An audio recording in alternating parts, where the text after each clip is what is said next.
All right, our second topic today, we're going to take a look at the huge jump in the poverty rate in Argentina that many have attributed to, and it looks to be attributable to the shock therapy in the economy that their new president as of within the last year, Javier Milei, and his shock therapy to the economy. And just briefly, background: for a while now, Argentina has had runaway. Argentina has had runaway inflation. The economy's been in a recession. Like, it's been really bad. It's been one of the worst economies in the world. Inflation, like in the hundreds of percent. And so year on year, it's mind boggling. And obviously with not much, without economic growth, so it's not a good setup. And so when Milei came in, and it was last December, his shock therapy, he wanted to cut the government, cut government jobs, in subsidies for like energy and stuff like that, really cut back on government spending and so forth across the board, and try to almost squeeze everything down until when things could normalize, was at least the theory. Very libertarian type of an approach. A lot of austerity, for the population in particular. So some would say predictably, but what now reports that the poverty rate now has jumped over 50%, up to 53% now. And that was up from, it was high before, 40-something% before, 42% before. But nonetheless, I don't know if that's part of the plan or what, but it's a huge jump, and it's a lot of suffering involved. And so, when you say shock therapy, then you see a lot of suffering. It's like, well, hold on, is this something that should be, or what's happening here? And so we wanted to take a look at it from the economic standpoint, because one, we look in the United States and all people complain, our economy is the worst ever and so forth. And there are other problems in the world that are going on where things could get a lot worse. One, but then also two, this also gives an opportunity to discuss some of these economic approaches that we see in various places, and whether or not, like when you're faced with crisis, should the government spending be trying to get you out, or should you be pulling back on all government spending and try to hope things go to a rock bottom and then can bounce back or so forth? So Tunde, just, I guess, big picture thoughts on the jump in poverty rate, and then also just what's happening there from an economic standpoint. Yeah, I think, like you said, I think in fairness to this president, Milei, he did come in inheriting a disaster. So, and he's been in the office since December of last year, so under 1 year. So, like we do with everyone, right, that's leading something big, you got to be fair. The guy needs some time and all that. But I do think we are fair to discuss kind of the economic philosophies and kind of concepts that are being espoused by people like him and his government, and to look at how they played out so far. So I say all that to say that, it's interesting, man. I think this is one of those times I can see, the concept of this horseshoe theory idea, where there's a lot of, there's realities in the world, realities in economies, realities of how human beings deal with things like capital and the flow of capital, things like that, right? Regulation. And then I think there's ideas that sound great, but they're a little bit more fantastical. And what I mean by the horseshoe theory is I've always felt, once I got old enough and mature enough and really read and understood both communism and libertarianism, I think they're ideas that for some people kind of sound great and they might look great on paper, but when both have tried to be applied to real world life and humans, neither seems to work well. And I think this is an example of the Javier Milei government and the economic philosophy they have of a libertarian approach that appears at first, maybe there was a little shot in the arm. I saw that there were a lot of glowing reviews by certain libertarian and right-leaning economic publications in the first 6 months of his administration. But it seems like the data has bore out that, like you said very well, I think there's a lot of pain right now through the austerity measures. And I think that, whether you look at the collectivism of communism or the maybe more individualism of libertarian, both kind of seem to be extremes that do cause pain for a majority of the population. And I think just interesting watching that play out now in Argentina, and it's pretty bad for the people that are there. It was pretty sad. Yeah. I mean, and it's the whole thing. It's like, well, what are we doing here? Are we doing economics as an academic exercise? Are we doing economics to try to have some prosperity, amongst the population and so forth? And so, if prosperity is this, which you're sacrificing, at least broadly shared prosperity, where people many people get to take advantage of the spoils in the society, and you're not living in this just extreme wealth inequality place, which ends up driving a lot of these problems a lot of the time. But I think you really said it well in terms of just kind of how at the edges, a lot of these, like this purity of thought that people want to have, where it's like, hey, you got to go full socialist, past socialist to communism, or you have to be, like government should just completely stay out of it, and we're just going to do, this other extreme libertarianism. Like, none of those have ever been demonstrated to work in terms of providing prosperity amongst a population. You can have a few rich people, in either system, or you can have a situation where nobody has anything, like everybody's poor, in either situation.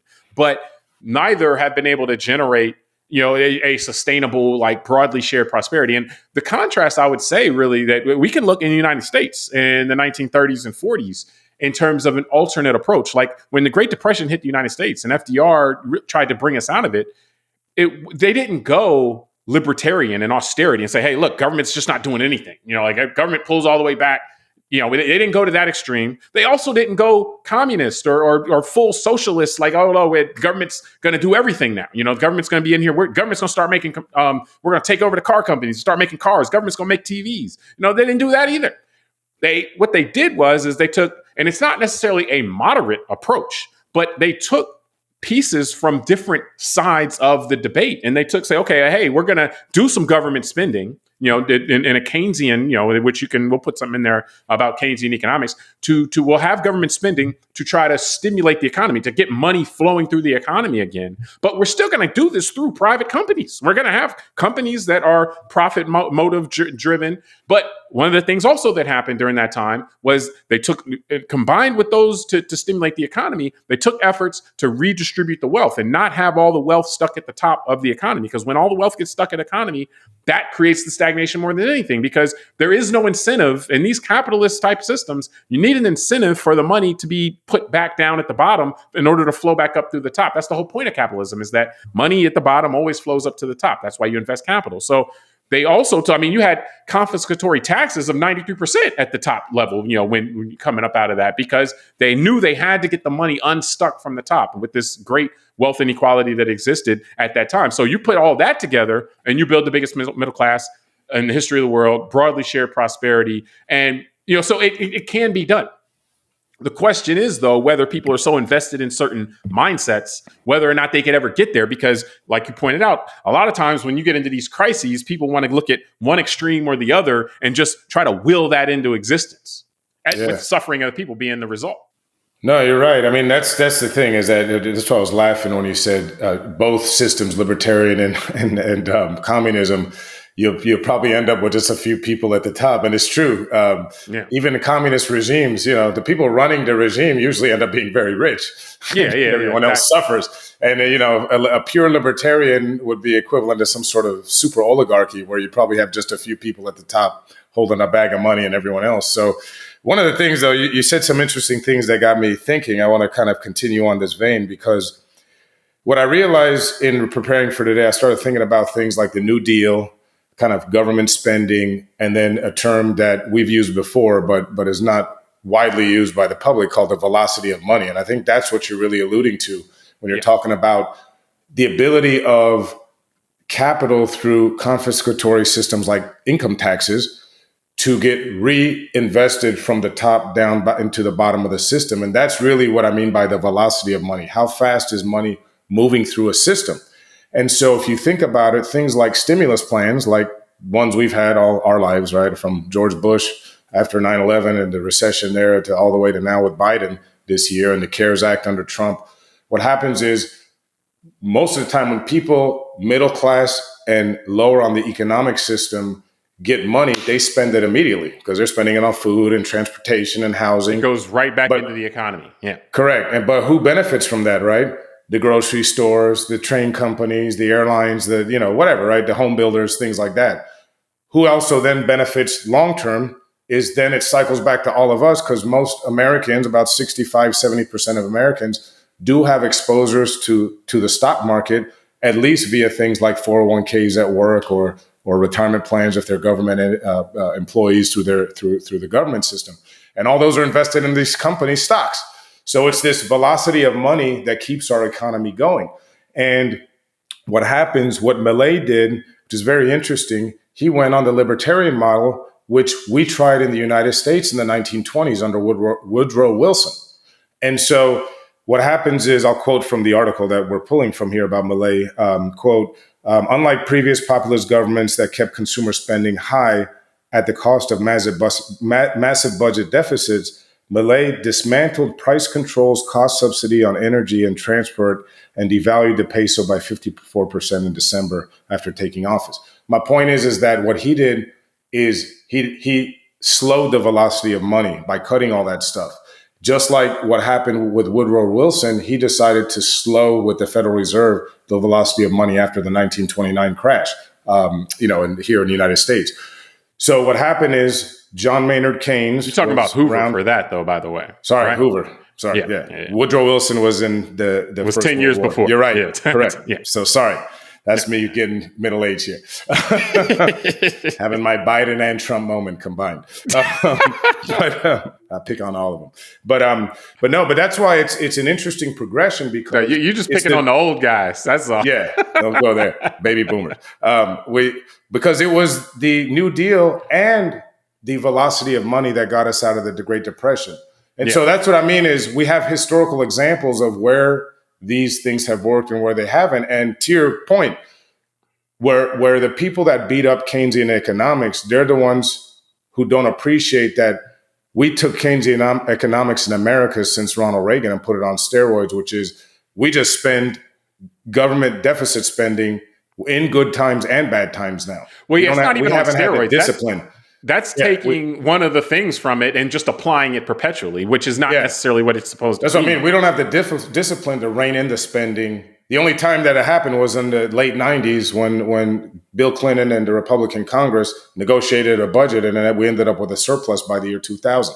And just to explain what that means, basically, we were in a deficit.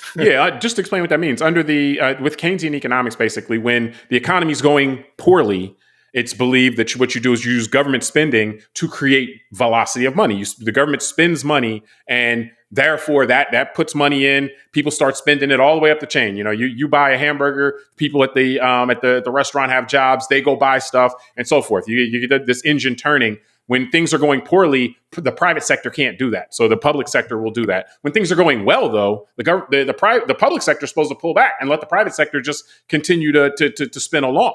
And that's the discipline is, okay, now who's going to be in charge and cut off the spigot when the economy is going well. And I think that when you look at what's happening in Argentina, I think the Great Depression is a great example for us to kind of draw on, because when you use the austerity, that is what really drove the deepest part of the Great Depression, because that, as you pointed out, that was the first thing they tried here. And there's no reason for anyone to invest anything when the economy is contracting like that. That's why you need a state to step in and start putting money into it. But the thing about the New Deal and the approach to the government spending that happened in the 30s is that, and even with the military spending, which was a part of that as well, is that only worked because you had the tax system in place that did not allow all of the money that was being spent to ultimately just pool and stay at the top. It required that money to keep cycling back through. So you had the government spending money, and then on the wealth class, you did not allow them to keep all of it. They could keep some. They could keep some of the spoils, but they couldn't keep all of the spoils. They had to send that money back down to the bottom also. So not only did you have the government investing money at the bottom for it to flow up naturally through it as a capitalist system, but you had the wealth class. That money was going back down into the bottom too. So you had all this money flowing up through the economy at all times.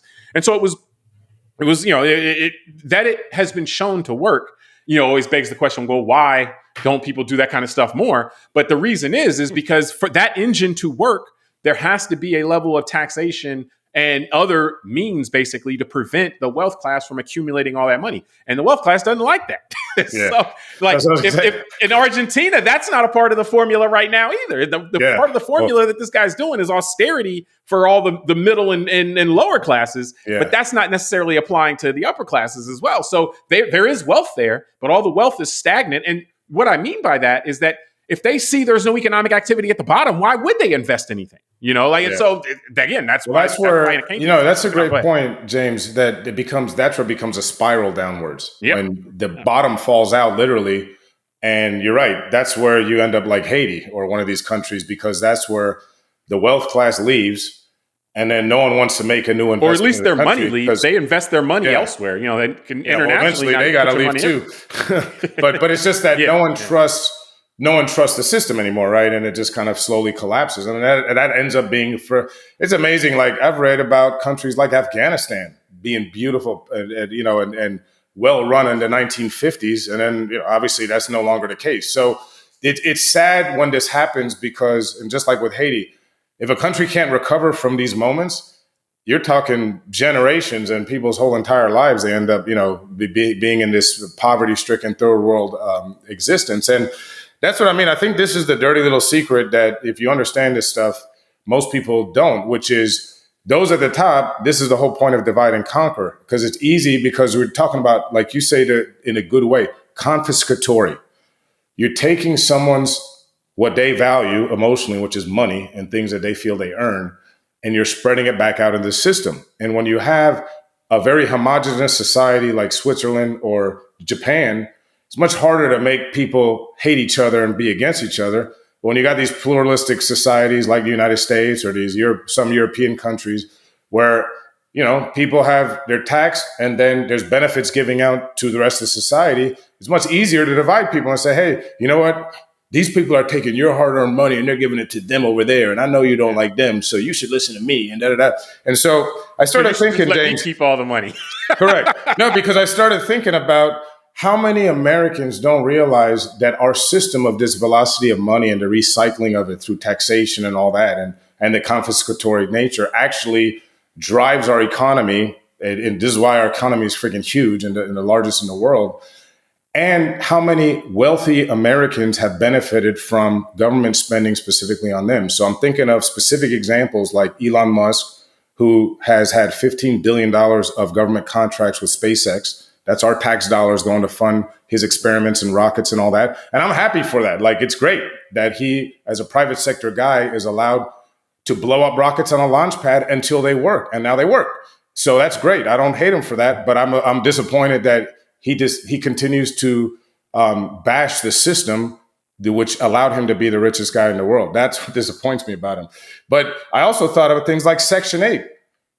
How many Americans do I know right now? It's a lot, that are wealthy as real estate owners because they started at some point in the 70s or 80s or even 90s just buying one little duplex over here and putting Section 8 people in there, and getting those people had their rent subsidized by the government.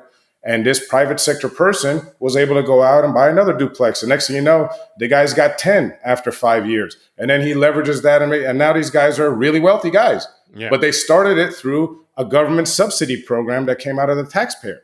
So that's the one thing that disappoints me with a lot of wealthy people that I know personally, because I'm in the financial world, that they just, it's like the goose that killed the golden egg, the goose that laid that golden egg story. They don't appreciate that America is the goose. This whole system, the government spending, all the stuff everyone says they hate, is laying our golden eggs. And it's interesting. The stock market's booming, all that. And, so many Americans just want to be negative on the economy, yet they got so much money, more money. I'm talking about people upper middle class and higher. I know there's a lot of people hurting, but there's a lot of people on the upper scale of our society today that all they do is complain. And they literally have 4 or 5 times more wealth than they did just 10 years ago. And that's the part that's sad to me, that we can't see that it's like a big ecosystem, just like nature, that all these things are connected.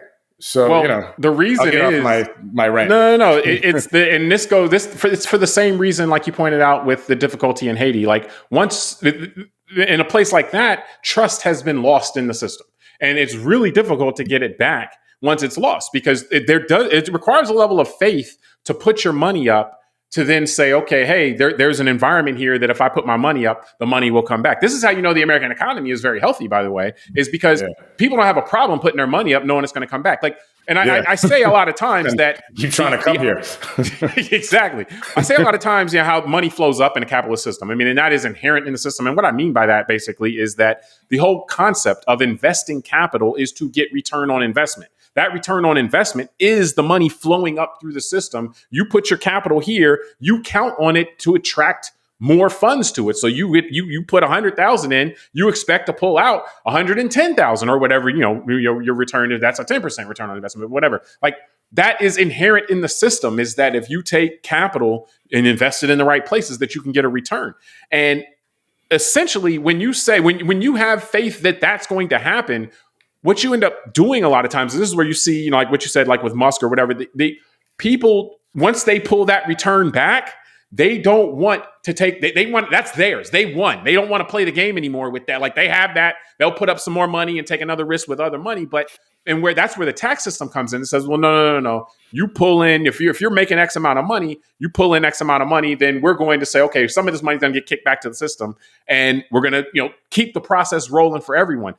And I mean, people naturally, as you can imagine, just don't like that. And I'm looking at it saying, not that I think that the confiscatory system is overly, amazing or fair or anything like that, but it just seems to be necessary for the system to turn over naturally. It seems like when you pull back that, then you either need perpetual government spending and borrowing, as we have now, in order to keep the system rolling, or you need some other input, because if you allow the funds to accumulate at the top, they can't cycle through the system anymore. And so you have to figure out other ways to get money to cycle through the system. Going back to Argentina, right now, that's the struggle they're having, is that there's just not a lot of money circulating through the system. They pulled out one spigot of the money circulating through the system. It wasn't ideal the way they did it, but was government spending.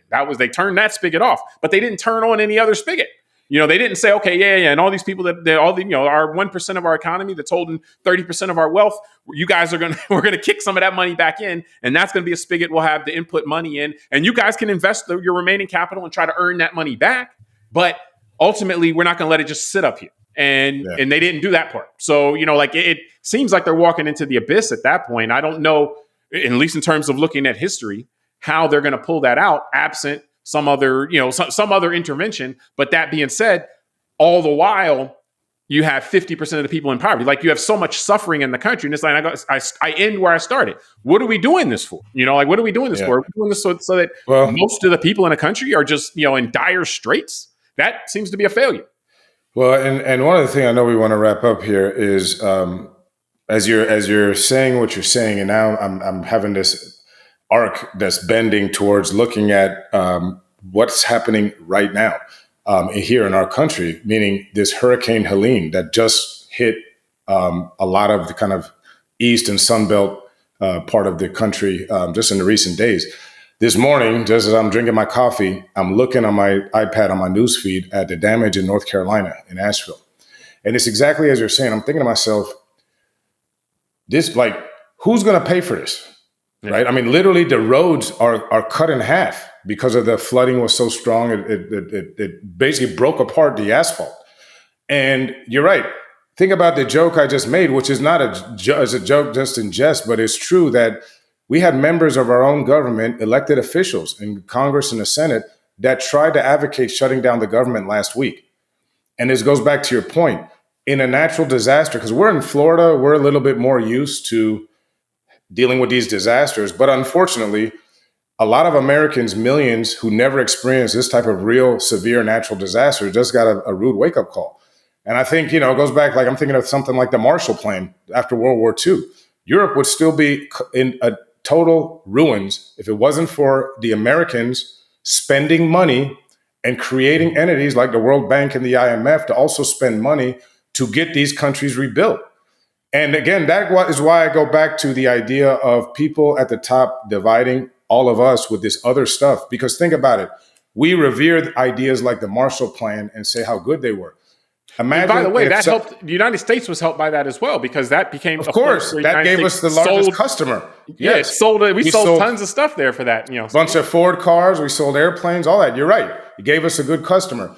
Imagine if part of Kamala Harris's campaign was saying she wants to do a Marshall Plan in Africa. I wonder how this country and a lot of people would react, because then someone at her opponent would be able to drive a wedge and say, "Oh, she really want all your tax money going over there, all that." Not saying, "Hey, let's go create another countries." Yeah, exactly. I'm not saying let's go create another customer base with another billion humans and get them to buy stuff from us. And we ceded that to China already. So because that's what China is trying to do. That's what I'm saying. That's what I mean. I'm just saying we ceded the relationship with a lot of African nations to China. Well, no, but I don't know that that's common knowledge. But China is literally trying to kind of do what we did in Marshall Europe. Plan. Yeah, it's a Belt and Road thing. To try to build up a customer. Honestly, what it is to try to build up an alternate customer base so that they're not so dependent on selling stuff to the United States. But that's a whole nother podcast. That's another show. But that's all I'm saying is that this. The more you just think about it in a rational way, it's like, the only reason why I think if people were properly educated how this type of economics is structured, they may be less apt to believe that the extremes of maybe communism and libertarianism are something even to take seriously. Yeah. But the ability for those at the top to divide and conquer is as strong as it's ever been. So maybe these algorithms are helping them. No, I mean, of course, we need a chat box. Maybe a chat box. Yeah, exactly. Chat box on economics. Extremes. I mean, I think the quote unquote simplicity of those things they're going to have appeal to some people. And because you and I, we may talk about high taxes or whatever, but and nowhere are we talking about something where everybody's supposed to have the same amount of money or anything like that. Like the winners should do better than the people who didn't win, so to speak. The question is, if you didn't win, should you still be able to eat? I'll just be honest, James. I want to win with no work and no competition. So, I mean, I appreciate that you're such a magnanimous stand-up guy that you want to compete and all that. Well, if we have a system that works, then I think that gets everybody's best effort. That's want to become president and just raid the Treasury and say it's all mine. Now that the Supreme Court, think about this though. I just realized the Supreme Court gave immunity to presidents, right? So now if I run and I become president and I just show up to the Treasury Secretary and say, write me a check for $1 trillion right now, and I put a gun to his head, that's not a crime, is it? No. It's the crime if you do it. But it's not a crime if you have a Marine. The Navy SEAL order. Okay, so I'll hire. Then you're just executing your duty. I'll get the Secret Service and I'll get them to walk in. Oh, you sure? Okay, so it's over. We got to close this topic. We've gone completely off the reservation at this point. That's the next show.